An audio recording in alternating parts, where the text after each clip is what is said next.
Made in India, make in India, made by India, made for Indian, इस तरह की जो टैगलाइन हम बहुत समय से सुनते आ रहे हैं, तो क्या इंडिया में ऐसा क्यों ऐसा हो पाता है कि इंडिया में सब कुछ नहीं बन पाता है? अगर आप सिंपल तरह से लोगों को समझा पाए, बिकॉज़ आपके पास काफ़ी सारे एक्सपीरियंसेस हैं, पहले रियलमी का पूरा एक्सपीरियंस है, सो ऐसा क्या है जो हम सब कुछ इंडिया में नहीं बना सकते और क्या ये पॉसिबल है क्या नियर फ्यूचर में?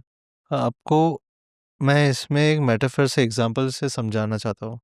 ताइवान आज चिपसेट का किंग है 40 साल के बाद। 1970s में वो लोग सिर्फ फ्रूट्स और वेजिटेबल्स एक्सपोर्ट करते थे या शूज़ एक्सपोर्ट करते थे लेदर का। उनको इलेक्ट्रॉनिक्स का कुछ भी समझ नहीं था। Then the country started investing into it. Companies आई, एक-एक करके उन्होंने यूनिवर्सिटीज़ में इंक्यूबेशन सेंटर्स खोले। तो इंक्यूबेशन सेंटर्स में वहाँ पे फैब्रिकेशन हुआ। आज के दिन में जितने भी इंजीनियर्स हैं, उनको सबको फैब्रिकेशन करना आता है। आज 40 साल के बाद में वो इकोनॉमी बनी। सो it's a journey, it's a long journey. आपको कोई भी इकोसिस्टम को डेवलप करने के लिए आपको एक चीज़ समझना पड़ेगा कि ये जर्नी है। ऐसा नहीं है कि आप आज सोचोगे और कल हो जाएगा। आज आप ये सारी टेक्नोलॉजी ट्रांसफ़र करवाना, कोई इकोसिस्टम को ट्रांसफ़र करवाना, ये हर एक चीज़ का एक टाइम है। चाइना से जो जापान हुआ था, वो 30 साल लगे थे। 1950 से 1980s के बीच में ये टेक्नोलॉजी नो हाउ ट्रांसफ़र हुई थी। उसके बाद में कंट्री ने उसके अंदर डीप टेक में इन्वेस्ट किया, रोबोटिक्स में इन्वेस्ट किया, काफ़ी आर-एन-डीज़ में इन्वेस्ट किया, प्राइवेट कंपनीज़ में इन्वेस्ट किया चाइना ने, and they became participate into that particular thing. उसके चक्कर में कंपनीज़ काफ़ी ग्रो हुई वहाँ पे, and that is the reason they are deep tech companies. We are at a stage जहाँ पे हम लोग नेशन स्टेज पे कि we have started doing it in.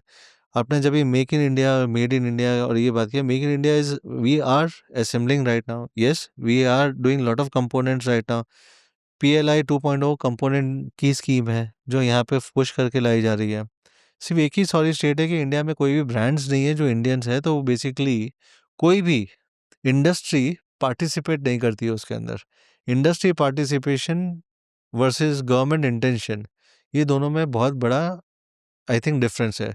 आज अगर आप जो भी फ़ोन यूज़ कर रहे हो, उनको सिर्फ इंडस्ट्री में I think more than helping the Indian industry, उनको बेसिकली यहाँ पे माल बेचने में ज़्यादा इंटरेस्ट है। हुँ। I am talking about the 80% of the industry which is covered.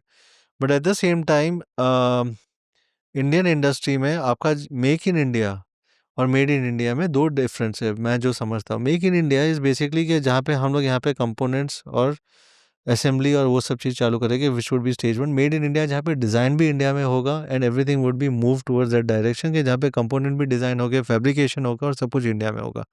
तो ये जर्नी है and which I think we are on a right track. तो ये जर्नी जो है आई थिंक किसी ना किसी को लेनी थी। आई थिंक हमें मोदी जी ने, I think it was a very sharp vision and he has taken that particular thing. So तो मतलब आपको ऐसा लगता है कुछ सालों में, like maybe 5 to 10 years, हम काफ़ी सारी चीज़ें बना ले रहे हैं? मे येस, बी अगर ऐसा बोलूँ तो डेफिनिटली। 95% ऑफ नहीं, प्रोडक्शन जो 95% नहीं होता है। आपको मैं एक चीज़ समझाता हूँ, what are the major components? Chipset है। एक स्मार्टफ़ोन के अंदर 4 मेजर कंपोनेंट्स होते हैं जो 60 से 70% होता है, व्हिच इज़ चिपसेट है, डिस्प्ले है, कैमरा मॉड्यूल्स है and few of the other things. ये 3-4 कंपोनेंट मिला के 50 टू 60 या 70% ऑफ द कंपोनेंट इकोसिस्टम हो जाता है। नाउ अगर प्रोसेसर्स के साथ में, अगर if I have to speak around, so processor, displays, screen, all of this covers around 50 to 60% of the component cost.